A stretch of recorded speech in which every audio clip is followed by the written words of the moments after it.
Covering Island County, where a man is avoiding jail time after he refused to wear a mask at an election center. Thanks for joining us. I'm Mary Nam. And I'm Preston Phillips. Timothy Hazelo was removed from the Island County Elections Office last November for refusing to wear a mask while observing the ballot counting process. A jury later found him guilty of unauthorized access to a voting center and criminal trespass. But today, a judge decided he won't spend any time in jail, instead sentencing him to probation and 40 hours of community service.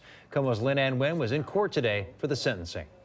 Hello, sir. Hey, how you doing? The fact that you would take away the most basic rights as an American for simply arguing a point is just beyond me. I'm going to sit here and watch the balloting. After a months-long saga that started in this election office and went all the way to a criminal trial by jury, Tim Hazelo will not spend any time in jail despite being convicted of a felony related to unauthorized access to a voting center. And a mask rule was just that, a rule, not a law. They had to dig deep and hard to come up with a law to try to fabricate that law into a position where it could affect us and get us a conviction. Hazelo was removed from the Island County Election Office last November for refusing to wear a mask. The county auditor set the mask policy because nearly half her staff had previously gotten sick with COVID-19, and dangerous substances like fentanyl were being sent to election offices statewide. It's a medical fact, can't be denied.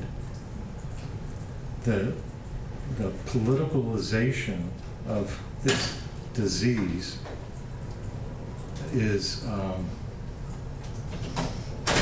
disgusting is a pretty good word, but more disappointing than anything else.